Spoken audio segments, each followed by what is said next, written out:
আমরা প্রশ্ন সমাধানের মাধ্যমে শিখব যে কোন টপিকগুলো আইসিটিতে এমসিকিউ এর জন্য ইম্পর্টেন্ট এবং ওই টপিক থেকে যদি আরও বিভিন্ন ধরনের প্রশ্ন আসে সেটাও আমরা কিভাবে সমাধান করতে পারি আমরা আজকের ক্লাসে সেই বিষয়টাও খেয়াল করব। তো আমরা ধারাবাহিকভাবে প্রশ্নগুলো সমাধান করব। এই প্রশ্নটি ঢাকা বোর্ডে আসছে, এটা তোমাদের সংখ্যা পদ্ধতি অংশের প্রশ্ন। তো এখানে আমাদের একটা টপিক থেকে প্রশ্ন আসে, সেটা হচ্ছে পরের সংখ্যা নির্ণয়। এর কোনো একটা মান আমাদের দেয়া থাকতে পারে, আমাদের কাছে কি জানতে চাইতে পারে, তার পরের মানটা কিন্তু জানতে চাইতে পারে। তোমরা সিম্পলি মনে রাখবা যে কোনো কিছুর পরের মান বা পরের সংখ্যা নির্ণয়ের জন্য আমরা তার সাথে কি করে দিব, +1 করে দিব, তাহলে কিন্তু আমরা পরের মানটা পেয়ে দেব। আমাদের মান কি দেয়া ছিল, আমাদের মান দেয়া ছিল 5a, এর সাথে আমরা পরের মান নির্ণয়ের জন্য কি করে দেব, +1 করে দিব। তো a মানে তোমরা জানো যে হেক্সাডেসিমাল সংখ্যা পদ্ধতি, a মানে হচ্ছে 10, b মানে হচ্ছে 11, c হচ্ছে 12, d হচ্ছে 13, ই হচ্ছে 14 আর এফ হচ্ছে কত, 15। তো এখানে এ মানে হচ্ছে কত, 10 আর একে মিলে হবে 11, কিন্তু আমরা 11 লিখতে পারবো না, কারণ 11কে হেক্সাডেসিমালে কি দ্বারা প্রকাশ করা হয়, বি দ্বারা প্রকাশ করা হয়। কোনো ক্যারির মান থাকতেছে না, যেহেতু কোনো ক্যারির মান থাকতেছে না, তাহলে 5টাকে আমরা রেজাল্ট হিসেবে বসাই নিতে পারি। তাহলে আমরা যে 5 এর পরবর্তী মান পাবো সেটা পাবো 5b। আমরা যদি অপশনগুলো খেয়াল করি তাহলে অপশনে আমরা খ নম্বর অপশনে কি পাচ্ছি, 5b পাচ্ছি। তাহলে 5 এর পরের সংখ্যাটি আমরা অ্যান্সারে কি পাবো, 5b পাবো। তাহলে এখান থেকে আমরা কি জানলাম যে পরের সংখ্যা নির্ণয়ের জন্য আমাদের কি করতে হবে, +1 করতে হবে। এবং পরের সংখ্যা নির্ণয় বা পূর্বের সংখ্যা নির্ণয়, এই টপিকগুলো কিন্তু এমসিকিউ এর জন্য খুবই ইম্পর্টেন্ট। তোমরা অবশ্যই এই টপিকগুলো ক্লিয়ার করে রাখবা। আরও বিস্তারিত টিউটোরিয়াল তোমরা এই চ্যানেলে পেয়ে যাবা, তোমরা সেখান থেকে সেটা দেখে নিবা। পরবর্তী কোশ্চেনে আসি। দেখো পরবর্তী কোশ্চেনে এখানে একটা লজিক সার্কিট দেয়া আছে। আমাদের কাছে জানতে চাইছে যে এই লজিক সার্কিটটা সমাধান করে আমরা অপশনের কোন মানটা পাবো, তাই না? তার মানে আমাদের লজিক সার্কিটটাকে এখন সমাধান করতে হবে। তো লজিক সার্কিট সমাধানের জন্য তোমাদের অবশ্যই লজিক চিত্রগুলো বা গেটগুলো সম্পর্কে জানতে হবে। তোমরা যদি দেখো তাহলে এখানে প্রথম যে গেটটা দেয়া আছে সেই গেটটা কোন গেটকে নির্দেশ করতেছে, অর গেটকে নির্দেশ করতেছে। এটা যেহেতু অর গেটকে নির্দেশ করতেছে তাহলে আমরা এখানে রেজাল্ট কি পাবো, এ অর বি পাবো। আমরা যদি আবার এই গেটটাও খেয়াল করি তাহলে এই গেটটাও কোন গেটকে নির্দেশ করতেছে, অর গেটকে নির্দেশ করতেছে। যেহেতু এটাও অর গেট নির্দেশ করতেছে তাহলে এই অর গেটের একটা ইনপুটে যে এ আর একটা ইনপুট কি থেকে আসছে, বি থেকে আসছে। তাহলে এখানেও আমরা ফলাফল কি পাবো, এ অর বি পাবো। আমরা যদি এবার এই গেটটা খেয়াল করে দেখি তাহলে এই গেটটা কোন গেটকে নির্দেশ করতেছে, এটা কিন্তু নর গেটকে নির্দেশ করতেছে। এই যে অরের সাথে আরেকটা কি আছে, গোল দাগ আছে, অর এবং নট একসাথে থাকলে সেটাকে আমরা কি বলে থাকি, নর বলে থাকি। যেহেতু এটা নর নির্দেশ করতেছে তার মানে এই সমীকরণে আমাদের কি থাকবে, একটা অরও থাকবে, আবার কি থাকবে, একটা নট বা বারো থাকবে। তাহলে আমরা যে এই গেটের রেজাল্টটা পাবো সেই রেজাল্টটা হবে এ অর বি। আমাদের একটা ইনপুট ছিল, আরও একটা ইনপুট আমাদের কি ছিল, এ অর বি ছিল।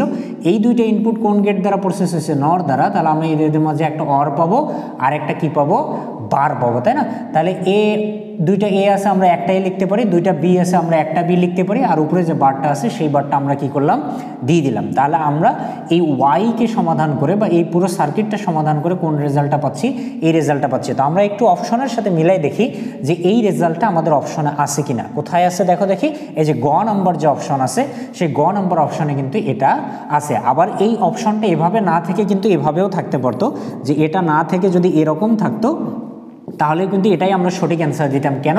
কারণ এই বিষয়টাকে যদি আমরা আবার ভাঙ্গায় লিখি বা ডি মর্গানের উপপাদ্য অ্যাপ্লাই করে লিখি তাহলে ডি মর্গানের উপপাদ্য অনুসারে এই রেজাল্টটাকে কিন্তু আমরা কি লিখতে পারি, এ বার অ্যান্ড বি বার আকারে লিখতে পারি। তাহলে আমাদের অপশনে এটা আছে, এজন্য আমরা এই পর্যন্ত এই অ্যান্সারটাকে কাউন্ট করছি। যদি এইটা না থেকে আমাদের এটা থাকতো তাহলে আমরা এটা সমাধান করে এটা পাই, তাহলে সেটাকে আমরা কি বলতাম, সঠিক অ্যান্সার বলতাম। তাহলে যে কোনো একটা লজিক চিত্র দিয়ে আমাদের কাছে কিন্তু তার যে রেজাল্ট সেই রেজাল্টগুলো বিভিন্নভাবে জানতে পারে। এই লজিক চিত্র রিলেটেড এমসিকিউ সমাধানের জন্য তোমাকে অবশ্যই লজিক চিত্রগুলো জানতে হবে, যে কোনটা অর গেটের প্রতীক, কোনটা অ্যান্ডের প্রতীক, কোনটা নরের প্রতীক, কোনটা ন্যান্ডের প্রতীক। এই বিষয়গুলো কিন্তু তোমাকে কি করতে হবে, শিখে রাখতে হবে, ঠিক আছে? তো এই ধরনের প্রশ্নগুলো আসতে পারে, আমরা এটা জানলাম। নেক্সট আমরা দেখি যে এই রিলেটেড আর কি প্রশ্ন আসছে। আমাদের ওই প্রশ্নের রিলেটেডই একটা প্রশ্ন আরও দেয়া আছে, যে উদ্দীপকের বর্তনীটির আউটপুট y=1 পেতে হলে এ ও বি এর ইনপুট কত দেয়া হবে। আমরা y সমান কি পাইছিলাম, মনে আছে তোমাদের? আমরা y সমান কি পাইছিলাম, আমরা কিন্তু y সমান পাইছিলাম হচ্ছে এই যে মানটা, তাই না? এখন তোমরা আমাকে একটু বলো দেখি যে এই যে মানটা, এই মানটা কোন গেটকে নির্দেশ করতেছে? এই মানটা তোমরা জানো যে নর গেটকে নির্দেশ করতেছে। কেন? কারণ এই সমীকরণে অর সম্পর্কও আছে, আবার কি আছে, নটও আছে। তো অর এবং নট একসাথে থাকলে সেই বিষয়টাকে আমরা কি হিসেবে বিবেচনা করি, নর হিসেবে বিবেচনা করি। তো আমাদেরকে দেখতে হবে এ এবং বি এর কোন মানটা নর দ্বারা প্রসেস হলে রেজাল্টে কি পাওয়া যায়, 1 পাওয়া যায়। তো আমি এই ধরনের প্রশ্ন সমাধানের জন্য তোমাকে একটা টেকনিক বলে দিতে পারি। তোমার যখন নর বলবে বা ন্যান্ড ন্যান্ড বলবে বা এক্স নর বলবে, তখন তুমি সরাসরি সেগুলোতে বিবেচনা না করে তুমি আগে নর বললে আগে অরে বিবেচনা করবা, তারপর এইটাকে বিপরীত করে দিলে তুমি কি পেয়ে যাবে, নর পেয়ে যাবে। নর কার বিপরীত? আমরা জানি নর অরের বিপরীত। আবার যখন তোমাকে কোনো কিছু ন্যান্ডে সমাধান করতে বলবে বা কোনো কিছু জানতে চাবে, তখন তুমি সেটাকে আগে অ্যান্ডে বিবেচনা করবা, এরপর সেই অ্যান্ডটাকে বিপরীত করে দিলেই তুমি কি পেয়ে যাবে, ন্যান্ড পেয়ে যাবে। কারণ আমরা জানি ন্যান্ড কার বিপরীত, অ্যান্ডের বিপরীত। আবার যখন কোনো কিছু তোমার কাছে এক্স নরে জানতে চাবে, তখন তুমি সেটাকে এক্স অরে বিবেচনা করবা, আর এই এক্স অরটাকে বিপরীত করলেই তুমি কি পেয়ে যাবা, এক্স নর পেয়ে যাবা। এই তিনটাতে বিবেচনা করা কিন্তু আমাদের জন্য সহজ। এই তিনটাকে বিপরীত করলে আমরা কিন্তু আরও কি পাবো, আরও তিনটা পেয়ে যাব। তো এখানে নরের কথা বলছে, আমরা নরে বিবেচনা না করে আগে কিসে বিবেচনা করব, অরে বিবেচনা করব। এবং অরের ক্ষেত্রে তুমি কিন্তু একটা শর্টকাট জানো বা একটা নিয়ম জানো যে কোনো একটা মান যদি 1 হয় তাহলে সেক্ষেত্রে আমরা রেজাল্টটা কি পাই, 1-এ পাই। আর যেটা অরে 1 পাবো সেটাকে নরে বিপরীত করলে কি হবে, 0 হবে, তাই না? আচ্ছা, এখন দেখি খ নাম্বার অপশানে 1 আসে। তো অরের ক্ষেত্রে আমরা জানি যে কোনো একটা মান 1 থাকলে রেজাল্ট কি আসে, 1 আসে। আর সেটাকে যদি আমরা বিপরীত করে নর করি, তাহলে নরের ক্ষেত্রে যে কোনো একটা মান 1 থাকলে রেজাল্ট কি হবে, 0 হবে। তাহলে এখানে যেহেতু 1 আসে, তাহলে এই খ নাম্বার অপশনের জন্য আমি রেজাল্ট পাবো হচ্ছে কি 0। এই ঘ নাম্বারের অপশনেও যেহেতু 1 আসে, তাহলে 1-এর ক্ষেত্রে অরের জন্য 1 হবে, বাট নরের জন্য কি হবে, 0 হবে। তার মানে এই অপশন দ্বারাও আমরা ফলাফল কি পাবো, 0 পাবো। এই যে গয়ের ক্ষেত্রে 1 আসে, তো অরের ক্ষেত্রে 1 থাকলে 1 হয়, তো নরের ক্ষেত্রে সেটা কি হবে, 0 হবে। তার মানে এই অপশনেও আমরা রেজাল্ট কি পাবো, 0ই পাবো। আচ্ছা, ক নম্বরে দেখি এও 0 আছে, বিও 0 আছে। 0 আর 0 অর করে আমরা রেজাল্ট কি পাই, 0 পাই। আর যদি সেটাকে আমরা বিপরীত করে নর করি, তাহলে আমরা রেজাল্ট সেখানে কি পাবো, 1 পাবো। তার মানে এই ক নম্বর অপশন যেটা আছে, এই ক নম্বর অপশনটা সমাধান করে আমরা রেজাল্ট কি পাবো, 1 পাবো। তো আমাদের কাছে ওয়াই এর মান কি পাই জানতে চাইছে, 1 কোথায় আসবে সেটা জানতে চাইছে।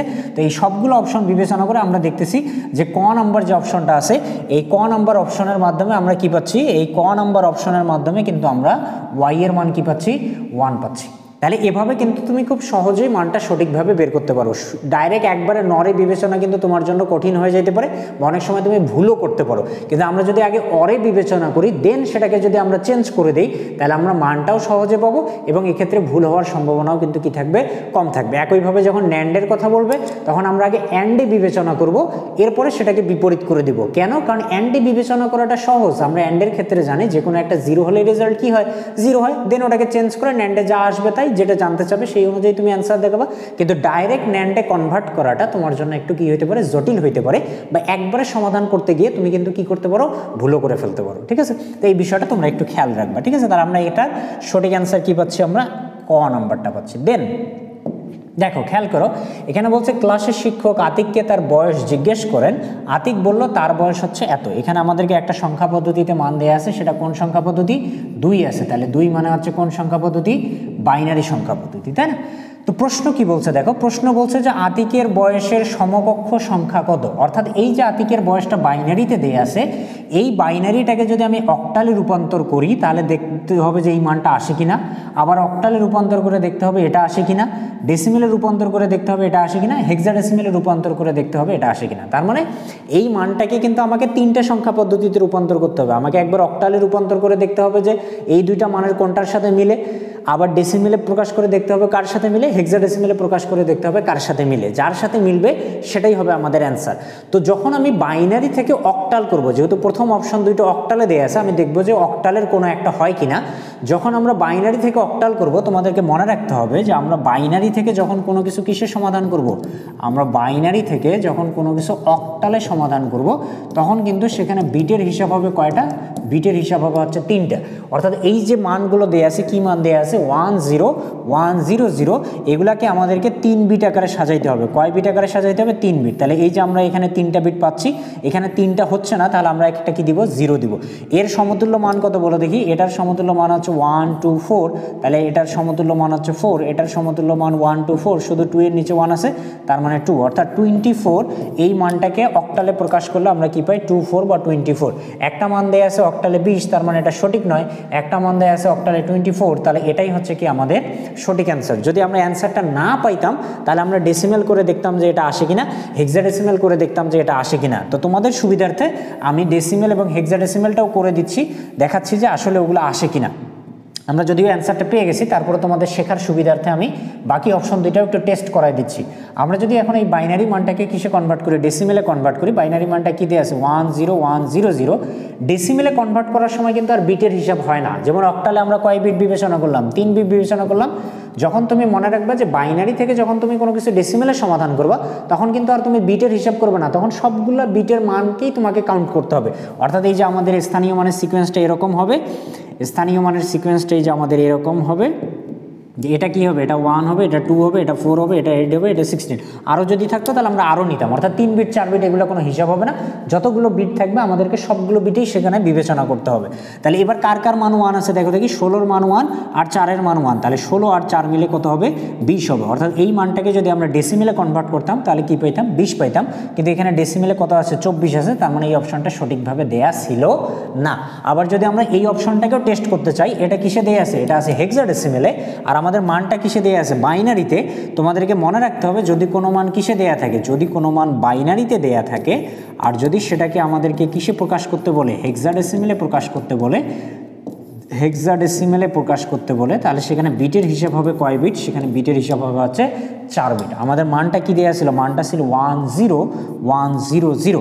তাহলে এটাকে আমরা কয় বিট করে সাজাই নেব, এটাকে আমরা 4 বিট করে সাজাই নেব। তাহলে এই যে 4টা পাচ্ছি, এখানে 4টা হচ্ছে না, আমরা 0 দিলেও দিতে পারি, না দিলেও কোনো সমস্যা নেই। এটার মান কি হবে 1 আর এটার মান কি হবে 4।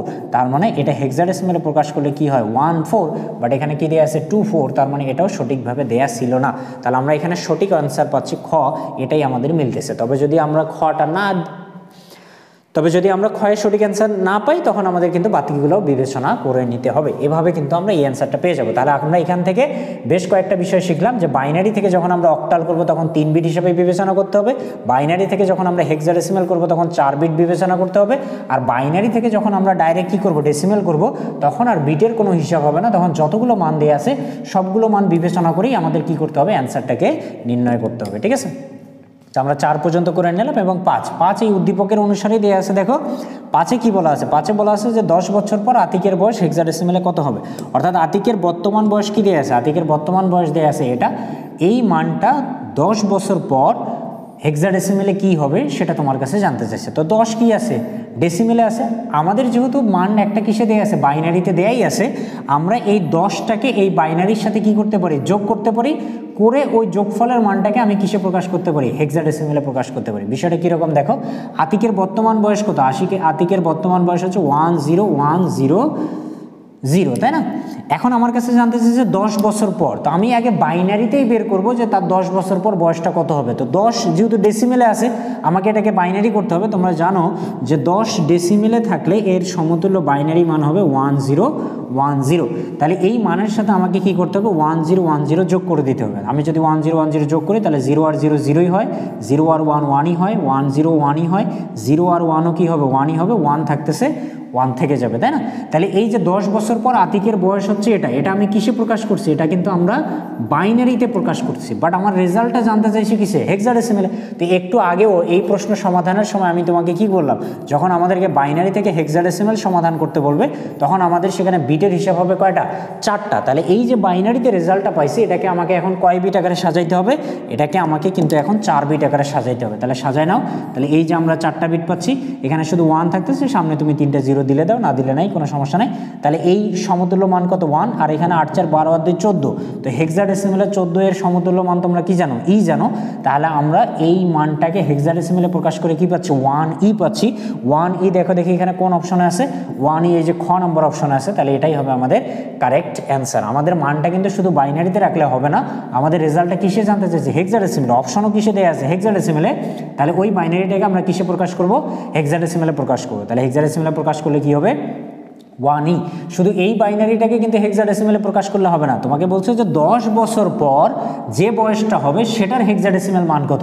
তাহলে এটা হচ্ছে তার বর্তমান বয়স, তার সাথে আমরা 10 বছর যোগ করে বাইনারিতে যে মান পাইছি, এই যে সেই মানটাকে আমরা কিসে প্রকাশ করছি, হেক্সাডেসিমেলে প্রকাশ করছি। তো এভাবে কিন্তু বুঝে বুঝে আমরা যদি অ্যান্সারগুলো করতে পারি এবং আমাদের এই নিয়মগুলো যদি শেখা থাকে, তাহলে কিন্তু এই ধরনের বোর্ড প্রশ্ন আমরা খুব সহজেই একদম সঠিকভাবে অ্যান্সার করতে পারবো, আমাদের কোনো ধরনের কোনো অসুবিধাই হবে না। না। তো এর জন্য তোমরা অবশ্যই আরও যে বোর্ডের প্রশ্ন বিশ্লেষণের আমাদের ক্লাসগুলো আছে এগুলো যদি তোমরা সবগুলোই করে থাকো তাহলে বোর্ড প্রশ্ন তো তোমাদের সমাধান হবে, প্র্যাকটিস হবেই, এর পাশাপাশি এই ধরনের আরও যে প্রশ্নগুলো তোমাদের বোর্ড পরীক্ষা আসতে পারে সেগুলোও কিন্তু তোমরা খুব ইজিলি সমাধান শিখে নিতে পারবা। তো তোমরা অবশ্যই সবগুলো ক্লাস করার চেষ্টা করবা, সবগুলো ক্লাস প্র্যাকটিস করার চেষ্টা করবা। দেখো এখানে আমাদের 4 অধ্যায় থেকে একটা প্রশ্ন আসছে, বলছে যে HTML এ ইমেজের ফরম্যাট কোনটা। ইমেজের দুইটা অংশ থাকে, একটা হচ্ছে ইমেজের নেম আর একটা হচ্ছে কি ইমেজের টাইপ বা ফরম্যাট। ইমেজের টাইপ বা ফরম্যাট, যেমন আমি একটা ইমেজের নাম কি রাখতে পারি, ইমেজেই রাখতে পারি, এটা হচ্ছে ইমেজ নেম।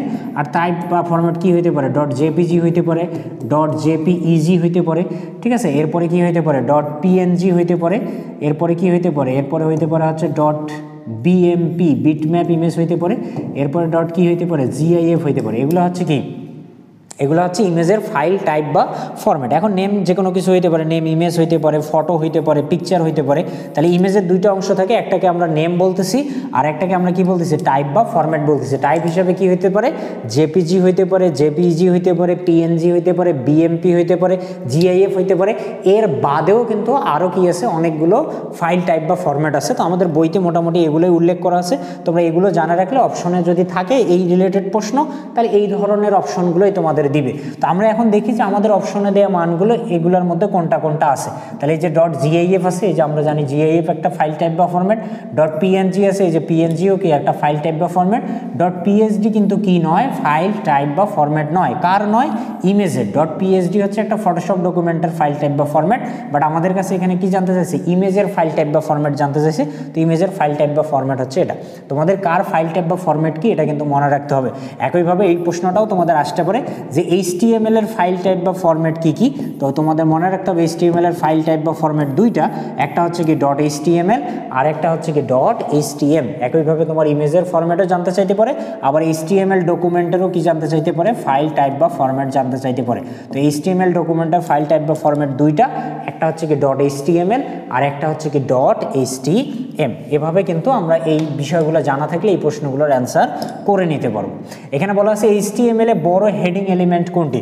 হেডিংয়ের বিষয়ে তোমাকে 3টা কথা মনে রাখতে হবে, যে হেডিং ট্যাগ হচ্ছে 6 ধরনের বা 6 ভাবে ব্যবহার করা হয়। হেডিং ট্যাগ কয়ভাবে ব্যবহার করা হয়, 6 ভাবে ব্যবহার করা হয়, বা হেডিং ট্যাগ কয় ধরনের, 6 ধরনের। আরেকটা কথা কি মনে রাখবো, যে H1 এটা দ্বারা কি বোঝায়, এটা দ্বারা আমরা প্রকাশ করি হচ্ছে সব থেকে বড় হেডিং। H1 দ্বারা কি করা হয়, সব থেকে বড় হেডিং প্রকাশ করা হয়। আর H6 দ্বারা কি করা হয়, H6 দ্বারা আমরা সব থেকে ছোট হেডিং প্রকাশ করে থাকি। H1 দ্বারা আমরা সব থেকে বড় হেডিং প্রকাশ করে থাকি, আর H6 দ্বারা আমরা কি করে থাকি, সব থেকে ছোট হেডিং প্রকাশ করে থাকি। তাহলে হেডিং থেকে যদি প্রশ্ন আসে তাহলে কমনলি তোমাকে এই 3টা প্রশ্নই জিজ্ঞেস করতে পারে যে হেডিং ট্যাগ কয়ভাবে ব্যবহৃত হয়, তাহলে অ্যান্সার হবে হচ্ছে 6 ভাবে বা 6 ধরনের। যদি বলে যে সব থেকে বড় হেডিং প্রকাশের জন্য কোন ট্যাগটি ব্যবহার করা হয়, তাহলে সেটা হবে H1। আর যদি বলে যে সব থেকে ছোট হেডিং প্রকাশের জন্য কোন ট্যাগটি এলিমেন্টে ব্যবহার করা হয়, সেটা হবে কি H6। তো মোটামুটি এই 3টা পয়েন্ট মনে রাখলে হেডিং রিলেটেড প্রশ্নগুলো তুমি অ্যান্সার করতে পারবা। তো আমাদের এখানে কি জানতে চাইছে, আমাদের এখানে বড় হেডিং জানতে চাইছে। তো বড় হেডিং আমরা কোন ট্যাগ দ্বারা প্রকাশ করতেছি, H1 ট্যাগ দ্বারা প্রকাশ করতেছি, তাহলে এটার অ্যান্সার হবে H1। এই 3টে ইনফরমেশন তোমরা অবশ্যই ভালোভাবে মনে রাখবা এবং খাতায় নোট করে রাখবা, ঠিক আছে। নেক্সট যদি আমরা প্রশ্ন দেখি, এখানে বলছে যে একই প্রকৃতির ডেটার সমাবেশকে কি বলা হয়, এটার অ্যান্সার হবে হচ্ছে অ্যারে। অ্যারের সংজ্ঞাটা তোমাকে মনে রাখতে হবে যে সমপ্রকৃতির বা একই ধরনের সমপ্রকৃতির ডেটার সমাবেশকে কি বলা হয়, অ্যারে বলা হয়। সমপ্রকৃতির ডেটার সমাবেশকে কি বলে, অ্যারে বলে থাকে, তাই না। সমপ্রকৃতির ডেটার সমাবেশকে কি বলা হয়, অ্যারে বলা হয়। সমপ্রকৃতির বা একই জাতীয় বা একই ধরনের ডেটার সমাবেশকে আমরা কি বলে থাকি, অ্যারে বলে থাকি। এই সংজ্ঞাটা তোমরা মনে রাখবা, কারণ এটা কিন্তু ক নম্বরেও প্রচুর আসে যে অ্যারে কি। তাহলে আমাদের বলতে হবে সমপ্রকৃতির বা সমজাতীয় বা একই ধরনের ডেটার সমাবেশকে আমরা কি বলে থাকি, অ্যারে বলে থাকি, ঠিক আছে। তাহলে এটা সংজ্ঞা ছিল আমাদের একটা, এটা মনে রাখবা। নেক্সট যদি আমরা দেখি, এখানে বলছে উদ্দীপকে বি এর মান কত। তো উদ্দীপকটা যদি আমরা খেয়াল করি, এখানে এ এর ইনিশিয়ালাইজেশনের মান দেয়া আছে 2 এবং বি এর স্টেটমেন্টে বলা আছে প্লাস এ। আচ্ছা, এখানে প্লাস জিনিসটা কি, এখানে প্লাস হচ্ছে একটা ইনক্রিমেন্ট অপারেটর। প্লাসটা কি, প্লাস হচ্ছে একটা ইনক্রিমেন্ট অপারেটর। এই ইনক্রিমেন্ট অপারেটরের কাজ কি, ইনক্রিমেন্ট অপারেটরের কাজ হচ্ছে চলকের মান 1 বৃদ্ধি করা। চলকের মান 1 বৃদ্ধি করা। ইনক্রিমেন্ট অপারেটরের কাজ কি? ইনক্রিমেন্ট অপারেটরের কাজ হচ্ছে চলকের মান 1 বৃদ্ধি করা। তো দেখো দেখি এখানে এ চলকের মান কত ছিল? 2 ছিল। তো এখানে প্লাস প্লাস দেয়া আছে, তো প্লাস প্লাস কি নির্দেশ করে? একটা ইনক্রিমেন্ট অপারেটর নির্দেশ করে। আর ইনক্রিমেন্ট অপারেটরের কাজ কি? চলকের মান 1 বৃদ্ধি করা। তো এ যে চলক আছে, এই এ চলকের পূর্বের যে মান আছে সেই পূর্বের মানের সাথে এখন এক মান কি হবে? বৃদ্ধি পাবে। তো এ চলকের পূর্বের মান কত ছিল? 2, তার সাথে যদি আমরা 1 বৃদ্ধি করি তাহলে এ চলকের মান কত হয়ে যাবে? 3 হয়ে যাবে। এবং এই এ চলকের মানটাই কার মধ্যে আমরা নিয়ে আসতেছি? বি এর মধ্যে। তাহলে বি এর মধ্যে আমরা ভ্যালু কত পাবো? 3 পাবো। এখানে বলছে উদ্দীপকে বি এর মান কত? তাহলে উদ্দীপকে বি এর মানটা কি হবে? 3 হবে। বুঝতে পারছি? আবারও বলতেছি আমরা, এখানে প্লাস প্লাস একটা ইনক্রিমেন্ট অপারেটর নির্দেশ করে। ইনক্রিমেন্ট অপারেটরের কাজ হচ্ছে চলকের মানটাকে 1 বৃদ্ধি করে নেয়া। যেহেতু এ চলকের পূর্বের মান 2 ছিল, তার সাথে 1 যোগ করে কত হবে? 3 হবে। তাহলে এ চলকের মানটা আমরা বি তে প্রকাশ করতেছি। এ চলকের মান যেহেতু 3, তাহলে বি এর রেজাল্টটা আমরা কি পাবো? 3 এ পাবো। আমাদের এখানে বি এর ভ্যালুটা জানতে চাইছে, তাহলে বি এর ভ্যালু আমরা অ্যান্সারে কি পাবো? 3 পাবো। ঠিক আছে। নেক্সট প্রশ্নে বলছে যে সিনট্যাক্সের কোন পরিবর্তন আউটপুটের মান 5 হবে? এখানে আমরা আউটপুট কত পাচ্ছিলাম? 3 পাচ্ছিলাম, বাট আমাদের কাছে এবার আর 3 চাইনি। আমাদের বলছে এমন কোন কাজ করলে আমাদের আউটপুটের রেজাল্টে কি আসবে? 5 আসবে। এখন আমাদের অপশন মিলাইতে হবে যে কোন অপশন দ্বারা আমরা আসলে এবার বি এর রেজাল্টটা কত করে নিতে পারি? 5 করে নিতে পারি। তাহলে দেখো দেখি এখানে এ এর মান আগে ছিল কত? 2, আর প্লাস প্লাসের মান আমরা কি জানি? 1 বৃদ্ধি করা। তাহলে 2 আর 1 মিলে এখানে আবার কি আসবে? 3 আসবে। বাট আমাদের তো 5 লাগবে, তাই না? যেখানে আছে মাইনাস মাইনাস, তো প্লাস প্লাস যদি ইনক্রিমেন্ট হয় তোমরা নিজেই বলতে পারবা যে মাইনাস মাইনাস তাহলে কি হবে? মাইনাস মাইনাস হবে একটা ডিক্রিমেন্ট অপারেটর। প্লাস প্লাস হচ্ছে কি? Increment operator. আর মাইনাস মাইনাস হচ্ছে কি? একটা ডিক্রিমেন্ট অপারেটর। তো ইনক্রিমেন্ট অপারেটরের যদি চলকের মান 1 বৃদ্ধি পায়, তাহলে ডিক্রিমেন্ট অপারেটরে বুঝতেই পারতেছে যে চলকের মান কি হবে? 1 কমবে। তাহলে এর ইনিশিয়ালাইজেশনের মান ছিল 2, সেখান থেকে যদি আমি আরও 1 কমাই দিই তাহলে সেটা কি হয়ে যাবে? 1 হয়ে যাবে। বাট আমার লাগবে কত? আমার লাগবে 5। তাহলে এখান থেকেও কিন্তু আমরা কি পাচ্ছি না? 5 পাচ্ছি না। এখানে এ এর মান 2 - 3, তাহলে এটা কি হয়ে যাবে? -1 হয়ে যাবে। বাট আমার তো কি লাগবে? 5 লাগবে। এখানে এ এর মান 2, 2 + 3, তো 2 + 3 করলে কি পাওয়া যায়? 5 পাওয়া যায়। তাহলে বি এর ক্ষেত্রে যদি আমরা এই স্টেটমেন্টটা ব্যবহার করি তাহলে বি এর জন্য আমরা রেজাল্টটা কি পাচ্ছি? 5 পাচ্ছি। যেহেতু আমাদের 5 চাইছে, এই স্টেটমেন্টের মাধ্যমে আমরা 5 পাচ্ছি, তাহলে এটাই হচ্ছে আমাদের সঠিক অ্যান্সার। এভাবে তোমরা যদি একটু কনসেপ্টটা ক্লিয়ার রেখে অপশনগুলো ভালোভাবে খেয়াল করো, তাহলে এই ধরনের প্রশ্ন অ্যান্সার করতে তোমাদের কখনোই কোনো ভুল হবে না এবং এগুলো তোমার কাছে খুবই সহজ মনে হবে। অনেকেই প্রোগ্রামিং অধ্যায় থেকে এমসিকিউগুলোকে কঠিন মনে করো, কেন? কারণ তোমার এই যে কনসেপ্টগুলোই ক্লিয়ার না। তুমি যদি কনসেপ্টটা ক্লিয়ার রাখো, প্রশ্ন সমাধানের কৌশলটা যদি তুমি শিখে রাখো, তাহলে এই ধরনের প্রশ্ন তোমার জন্য খুবই ইজি, তাই না? যেমন আমরা ইজিলি কিন্তু এই প্রোগ্রামিং অধ্যায়ের প্রশ্নগুলো সমাধান করে নিলাম। নেক্সট যদি আমরা দেখি, তাহলে এখানে বলা আছে যে সি ভাষায় বৈধ চলক কোনটা? আমরা কোনো একটা ভেরিয়েবল বা চলক লেখার জন্য কিছু নিয়ম ফলো করে থাকি, যেটা এই নিয়মগুলো মেনে প্রকাশ করা হবে বা ডিক্লেয়ার করা হবে সেটা বৈধ চলক, আর যে চলকের ক্ষেত্রে এই নিয়মগুলো মানা হবে না সেটা একটা অবৈধ চলক। তো নিয়ম অনেক আছে, আমরা মোটামুটি কয়েকটা জানা রাখলেই তার মধ্যে থেকে এমসিকিউ এর অ্যান্সারগুলো আমরা করতে পারবো। প্রথম নিয়ম হচ্ছে যে চলকের সামনে বা শুরুতে কখনোই কি ব্যবহার করা যাবে না? ডিজিট ব্যবহার করা যাবে না। চলকের সামনে না লিখে আমরা লিখি হচ্ছে চলকের শুরুতে ডিজিট ব্যবহার করা যায় না, ডিজিট ব্যবহার হয় না। চলকের সামনে কি হয় না? ডিজিট ব্যবহার হয় না। অর্থাৎ কোনো একটা চলকের শুরুটা আমি কখনো ডিজিট বা অঙ্ক দ্বারা করতে পারবো না। তুমি পরে নিতে পারো, কোনো অসুবিধা নেই, কিন্তু শুরুটা কি হইতে পারবে না? ডিজিট দ্বারা হইতে পারবে না। সবসময় অ্যালফাবেট ABCXY এগুলো দ্বারা শুরু হইতে হবে। সেকেন্ড যে বিষয়টা সেটা হচ্ছে চলকের নামের মধ্যে কোনো ফাঁকা স্থান থাকে না, কোনো ফাঁকা স্পেস বা কোনো ফাঁকা স্থান রাখা যায় না। অর্থাৎ একটা চলকে যখন আমরা অনেকগুলো ক্যারেক্টার ডিক্লেয়ার করব, তখন তাদের মধ্যে আমরা কি রাখতে পারবো না? কোনো ফাঁকা জায়গা বা ফাঁকা স্থান রাখতে পারবো না।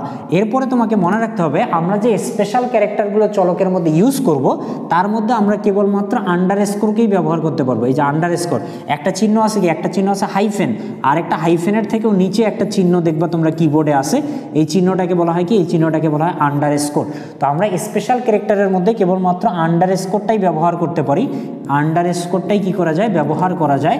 কিন্তু অন্যান্য যে স্পেশাল ক্যারেক্টারগুলো আছে অন্যান্য যে স্পেশাল ক্যারেক্টারগুলো আছে যেমন @ আছে, তারপরে কি আছে হ্যাশ আছে, ডলার সাইন আছে, পার্সেন্টেজ আছে, এগুলো আমরা কি করতে পারবো না, এগুলো আমরা ব্যবহার করতে পারবো না। তাহলে আমরা স্পেশাল ক্যারেক্টার হিসেবে শুধুমাত্র কি ব্যবহার করতে পারবো, আন্ডারস্কোর ব্যতীত অন্য যে ক্যারেক্টারগুলো আছে এগুলো কি করা যায় না, ভেরিয়েবল নাম হিসেবে ব্যবহার করা যায় না। এখন তোমরা আমার সাথে একটু মিলাই দেখো দেখি যে এখানে কোনটা কারেক্ট হয়। এ নাম্বারটা কারেক্ট নয়, কেন? কারণ এই যে এখানে কি ব্যবহার করা আছে, @ তো আমরা বললাম যে @ কি করা যায় না, চলকের নামে স্পেশাল ক্যারেক্টার হিসেবে ব্যবহার করা যায় না। গ নাম্বারটাও সঠিক নয়, কেন সঠিক নয়? কারণ এই যে দেখো এখানে কিন্তু কি আছে, একটা ফাঁকা স্থান আছে। এই যে 2 নাম্বার পয়েন্টে আমরা বলছি যে ফাঁকা স্থান রাখা কি করা যাবে না, যাবে না। ঘ নাম্বারটাও সঠিক নয়, কেন সঠিক নয়? কারণ এখানে কি দেয়া আছে, হাইফেন ব্যবহার করা আছে। বাট আমরা বলছি যে হাইফেন হোক, মাইনাস হোক, প্লাস হোক, যে কোনো চিহ্ন ব্যবহারের ক্ষেত্রে আমরা কেবলমাত্র কি ব্যবহার করতে পারবো, আন্ডারস্কোরটাই ব্যবহার করতে পারবো। এটা কিন্তু আন্ডারস্কোর না, এটা হাইফেন। আন্ডারস্কোর কখন হইতো, যখন এই যে এরকম নিচে দেয়া থাকতো তখন আমরা এটাকে আন্ডারস্কোর বিবেচনা করতাম। এটা যেহেতু মাঝামাঝি আছে তার মানে এটা তুমি বিয়োগ বা হাইফেন বলতে পারো। তো এটা তো এখানে চলকের নামের ক্ষেত্রে বৈধ হবে না, তাই না? তার মানে এটাও সঠিক নয়। এখানে এই যে শুরু হয়েছে কি দিয়ে, অ্যালফাবেট দ্বারা, এবং এখানে কোনো স্পেশাল ক্যারেক্টারও নাই এবং কোনো ফাঁকা স্থানও নাই। তাহলে এটাই হচ্ছে আমাদের বৈধ বা সঠিক চলক, কারণ এটা ভেরিয়েবল ডিক্লারেশনের যে রুলস আছে সেই রুলস অনুযায়ী এটা কি করা হয়েছে, ডিক্লেয়ার করা হয়েছে। তো এভাবে কিন্তু তোমাকে বিভিন্নভাবে অপশন দিয়ে কোনটি সঠিক চলক সেটা তোমার কাছে জানতে চাইতে পারে। তুমি যদি মোটামুটি এই 3টা অপশন ভালোভাবে খেয়াল রাখো তাহলে কিন্তু তোমরা এই প্রশ্নের অ্যান্সারটা সঠিকভাবে করতে পারবা। তার সাথে তোমাদেরকে আরেকটা কথা মনে রাখতে হবে, 4 নাম্বার যদি আমরা দিই, 4 নাম্বারটা আমি এখানে লিখে দিচ্ছি। 4 নাম্বারে তোমরা মনে রাখবে যে কিওয়ার্ডের নাম কি হিসেবে ব্যবহার করা যায় না, ভেরিয়েবল হিসেবে ব্যবহার করা যায় না। ভেরিয়েবল হিসেবে ব্যবহার করা যায় না। কিওয়ার্ড ভেরিয়েবল হিসেবে ব্যবহার হয় না। এখন বলতে পারো যে কিওয়ার্ড কি? কিওয়ার্ড মানে হচ্ছে কিছু সংরক্ষিত বা বিশেষ শব্দ যেগুলো দ্বারা আমরা প্রোগ্রাম রচনা করি। যেমন কি, যেমন আমরা ইফ দ্বারা প্রোগ্রাম রচনা করি, তাহলে ইফ হচ্ছে একটা কি কিওয়ার্ড। এলস দ্বারা প্রোগ্রাম রচনা করি, এলস একটা কিওয়ার্ড। ফর দ্বারা প্রোগ্রাম রচনা করি, ফর একটা কিওয়ার্ড। হোয়াইল দ্বারা প্রোগ্রাম রচনা করি, হোয়াইল একটা কিওয়ার্ড। ডু দ্বারা প্রোগ্রাম রচনা করি, ডু একটা কিওয়ার্ড। এরকম আইএনটিও কি একটা কিওয়ার্ড। তো এইরকম যে কিওয়ার্ডগুলো আছে বা প্রোগ্রামের জন্য যে সংরক্ষিত শব্দগুলো আছে এগুলাকেও কি হিসেবে ব্যবহার করা যাবে না, ভেরিয়েবল নাম হিসেবে ব্যবহার করা যাবে না। মনে করো এখানে এই অপশনটা নাই, এই অপশনটা না দিয়ে এখানে মনে করো আইএনটি দিয়ে আছে। এখন তুমি তো মনে করতে পারো যে এখানে ফাঁকা স্পেসও নাই, স্পেশাল ক্যারেক্টারও নাই, শুরুও কি হয় নাই, কোনো নাম্বার দ্বারা হয় নাই, তাহলে তো এটা সব নিয়মেই মানলো। কিন্তু না, এটা এই নিয়মটা মানেনি। কি নিয়ম? যে কিওয়ার্ডের নাম ভেরিয়েবল হিসেবে কি করা যায় না, ব্যবহার করা যায় না। আইএনটি হচ্ছে কি একটা কিওয়ার্ড, এটা তুমি কখনোই কি নিতে পারবে না, ভেরিয়েবল নাম হিসেবে ব্যবহার করতে পারবা না। ঠিক আছে, তো এই কথাগুলো মনে রাখলে তাহলে এই রিলেটেড এমসিকিউ সমাধান করতে আমাদের আর কোনো সমস্যাই হবে না। নেক্সট আমরা যদি দেখি, এখানে একটা প্রশ্নে বলা আছে যে এক্স এর মান 5 দেয়া আছে, একটা স্টেটমেন্ট দেয়া আছে, এই স্টেটমেন্টের মানটা তোমার কাছে জানতে চাইছে। তো স্টেটমেন্টটা কি দেয়া আছে? স্টেটমেন্টটা দেয়া আছে a + = 15। এখানে যে এই প্লাস ইকুয়াল আছে, এই প্লাস ইকুয়ালটাকে বলা হয় হচ্ছে অ্যাসাইনমেন্ট অপারেটর। এটাকে আমরা কি বলে থাকি? অ্যাসাইনমেন্ট অপারেটর বলতে থাকি। আর এই স্টেটমেন্টটার সমান কি লেখা যায়?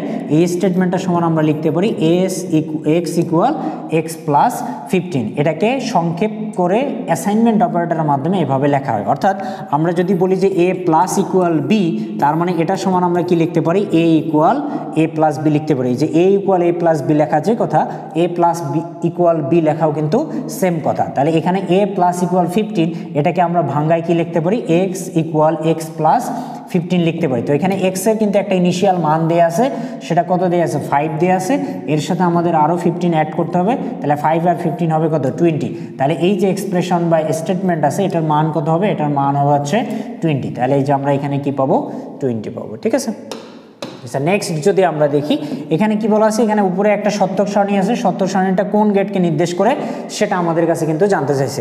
তো সত্যক সারণীগুলো আমাদেরকে ভালোভাবে মনে রাখতে হবে। মনে রাখার জন্য তুমি কিছু টেকনিক অ্যাপ্লাই করতে পারো। যেমন অরের সত্যক সারণী কীভাবে আসে? যে কোনো একটা মান 1 এর জন্য আমরা রেজাল্ট কী পাই? 1 পাই। অ্যান্ডের সত্যক সারণী কীভাবে আসে? যে কোনো একটা রেজাল্ট মানের 0-র জন্য আমরা রেজাল্টে কী পাই? 0 পাই। নরেরটা আমরা কীভাবে পাবো? অরকে বিপরীত করলে আমরা কী পাবো? নর পাবো। ন্যান্ডেরটা আমরা কীভাবে পাবো? অ্যান্ডকে বিপরীত করলে আমরা কী পাবো? ন্যান্ড পাবো। আর এক্সরের ক্ষেত্রে আমরা মনে রাখবো যে এক্সরের রেজাল্ট আমরা কীভাবে পাই? এক্সরের রেজাল্ট আমরা পাই হচ্ছে বাইনারি যোগ আকারে। XOR এর রেজাল্ট আমরা কিভাবে পাই? XOR এর রেজাল্ট আমরা পাই হচ্ছে বাইনারি যোগ আকারে, ঠিক আছে। তো এখানে দেখো 0 আর 0 যোগ করে রেজাল্ট 0 হচ্ছে, 0 আর 1 যোগ করে 1 হচ্ছে, 1 আর 0 যোগ করে 1 হচ্ছে, 1 আর 1 যোগ করে 0 হচ্ছে। যেহেতু এই পুরো রেজাল্টটা কার সাথে মিলে গেছে? বাইনারি যোগের সাথে মিলে গেছে। তো বাইনারি যোগ আকারে রেজাল্ট পাওয়া যায় কোন গেটের? XOR গেটের। তাহলে এখানে যে সত্যক সারণী সেটা কোন গেটকে নির্দেশ করতেছে? সেটা XOR গেটকে নির্দেশ করতেছে। এরকম অরের সত্যক সারণী দেওয়া থাকতে পারে, নরের দেওয়া থাকতে পারে, ন্যান্ডের দেওয়া থাকতে পারে, সেটা তোমার কাছে অপশনে জানতে চাইতে পারে। তাহলে তুমি কোন সত্যক সারণীর রেজাল্টটা কোন নিয়মে আসতেছে এটা যদি তুমি সঠিকভাবে মনে রাখতে পারো, তাহলে এই রিলেটেড যে এমসিকিউ প্রশ্নগুলো আসবে সেই এমসিকিউ প্রশ্নগুলো আমরা কি করতে পারবো? সহজেই সমাধান করতে পারবো। তাহলে এভাবে যদি তুমি সবগুলা বোর্ডের প্রশ্নগুলো একটু বিশ্লেষণ আকারে শিখো, একটু নিয়ম জেনে জেনে শিখো, অর্থাৎ ওই টপিকগুলোর A to Z তুমি যদি একটু কাভার করে শিখো, তাহলে কিন্তু এই বোর্ড প্রশ্ন সমাধানের মাধ্যমেই তোমার আইসিটির একটা পূর্ণাঙ্গ প্রস্তুতি নেওয়া সম্ভব। আর যদি এভাবে তুমি না শিখে শুধু এমসিকিউটা দেখলা আর তার অ্যান্সারটা তুমি দাগায় নিয়ে পড়ে নিলা, তাহলে কিন্তু হবে না। কেন হবে না? কারণ এই এমসিকিউটাই তো পুনরায় আসবে না, এটার মতো করে আসবে বা এই অনুরূপভাবে আসবে। তো এই অনুরূপ প্রশ্ন সমাধানের জন্য তোমাকে পুরো এই টপিকটা কি রাখতে হবে বা এই ধরনের এমসিকিউ এর কনসেপ্টটা কি রাখতে হবে? ক্লিয়ার রাখতে হবে। তা আশা করতেছি আমি সবগুলো টিউটোরিয়ালের মাধ্যমে তোমাদের যতগুলো বোর্ড আছে পুরো বোর্ডের প্রশ্ন সমাধানের মাধ্যমে এবং প্রশ্ন বিশ্লেষণের মাধ্যমে তোমাদেরকে একটা পুরো গাইডলাইন দেওয়ার চেষ্টা করবো যে কিভাবে বোর্ড প্রশ্নগুলো পড়তে হয়, কিভাবে বোর্ডে প্রশ্ন আসে, তোমাদের সময় যদি প্রশ্ন আসে এই টপিক থেকে তাহলে তুমি কিভাবে সেটার অ্যান্সার করতে পারবা। আশা করি তোমরা সবগুলো টিউটোরিয়াল দেখবা, তোমাদের বন্ধুদের মধ্যে শেয়ার করে দিবা এবং তোমরা এটা থেকে উপকৃত হলে অবশ্যই সেটা আমাদেরকে কমেন্টে জানাবো।